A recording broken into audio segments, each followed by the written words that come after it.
ನಮಸ್ಕಾರ ಎಲ್ಲ ಪತ್ರಿಕಾ ಮಾಧ್ಯಮಗಳಿಗೆ ತಿಳಿಸುತ್ತಾ ಏನಪ್ಪ ಅಂದ್ರೆ 17ನೇ ತಾರೀಕು ಬೆಳಗಾವಿಯಲ್ಲಿ ಹೋರಾಟ ಇರುವ ಉದ್ದೇಶದಿಂದ ಇವತ್ತು ಪತ್ರಿಕೆ ಮಾಡ್ತಾಯಿದ್ದೀವಿ. ಏನಪ್ಪ ಅಂದ್ರೆ ಈಗ ನಮ್ಮ ಗುಲ್ಬರ್ಗ ಜಿಲ್ಲೆಯಲ್ಲಿ ಮತ್ತು ಯಾದಗಿರಿ ಜಿಲ್ಲೆಯಲ್ಲಿ 9 ತಿಂಗಳು 10ನೇ ತಿಂಗಳು ರನ್ನಿಂಗ್ ಆಯಿತು. ಇನ್ನೂ ಇರ್ತಕ್ಕ ನಮ್ಮ ಹಳವಾರು ಸಮಾಜಕ್ಕೆ ಏನೋ ಸರ್ಟಿಫಿಕೇಟ್ ಕೊಡ್ತಾ ಇಲ್ಲ, ಬರೀ ಸುಳ್ಳು ಆಶ್ವಾಸನೆ ಕೊಡ್ತಾ ಇದ್ದಾರೆ.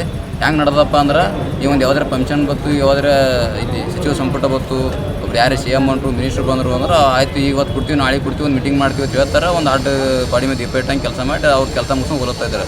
ಯಾಕಂದ್ರೆ ಅವ್ರ ಮೇಲೆ ನಮಗೆ ಇದನ್ನು ಉಳಿದಿಲ್ಲ, ಆಲೋಚನೆ ಉಳಿದಿಲ್ಲ. ಯಾಕಪ್ಪ ಅಂದ್ರೆ ಈಗ 9 ತಿಂಗಳಾಯಿತು. ಮಾನ್ಯ CM ಅವ್ರು ಬಂದಾಗ ಕಪ್ಪು ಬೋರ್ಡ್ ಪ್ರದರ್ಶನ ಮಾಡ್ತೀವಿ ಅಂತ ಹೇಳಿದ್ರು, ಎಲ್ಲರಿಗೂ ಮೀಟಿಂಗ್ ಕರೆದ್ರು, ಹೇಳಿದ್ರು ಆಯಿತು ನಾಳೆಗೆ ಕೊಡ್ತೀವಿ ನಾವು ಹೇಳಿದ್ರು, ಅದನ್ನೂ ಮುಗೀತು. ಈಗ ಮಾನ್ಯ CM ಅವರು ಇದು ಪ್ರಿಯಾಂಕಾ ಖರ್ಗೆ ಅವರು ಬಂದರು, ಅವಾಗೂ ಹೇಳಿದ್ರು ಎತ್ತಿಗೆ ಚಾಲೂ ಮಾಡ್ತೀವಿ ಅಂತ ಹೇಳಿದ್ರು. ಎಲ್ಲರೂ ಬರೀ ಸುಳ್ಳು ಆಶ್ವಾಸನೆ ಕೊಡ್ತಾ ಇದ್ದಾರೆ. ಯಾಕೆ ಕೊಡ್ತಾ ಇಲ್ಲ ಅಂತ ನಮಗೆ ಗೊತ್ತಾಗ್ತಾ ಇಲ್ಲ. ಯಾಕಂದ್ರೆ ನಮ್ಮ ಸಮಾಜ ಯಾರು ಹೇಳೋರು ಕೇಳೋರು ಅನ್ನೋ ಲೆಕ್ಕಗೆ ಅನ್ಸಕತ್ತ ನಮಗೆ. ಅದಕ್ಕಾಗಿ ನಾವು ಗುಲ್ಬರ್ಗ, ಯಾದಗಿರಿ ಮತ್ತು ಬಿಜಾಪುರ ಮತ್ತು ಅಲ್ಲಿ ಸುತ್ತಮುತ್ತ ಇರುವಂಥ ಬೆಳಗಾವಿ ಜಿಲ್ಲೆಯಲ್ಲಿ ಮತ್ತು ಬೆಂಗಳೂರಿಂದ ಜನ ಹೆಚ್ಚಿನ ಸಂಖ್ಯೆಯಲ್ಲಿ ಬರ್ತಾಯಿದ್ದಾರೆ. ನಮ್ಮ ಸಮಾಜದವರು ಹೆಚ್ಚಿನ ಸಂಖ್ಯೆಯಲ್ಲಿ 17ನೇ ತಾರೀಕು ಬರ್ಬೇಕಂತೇಳಿ ತಮ್ಮಲ್ಲಿ ವಿನಂತಿ ಮಾಡ್ತಾಯಿದ್ದೀನಿ. ಸಂತೋಷ್ ಆಳ್ವಾರ.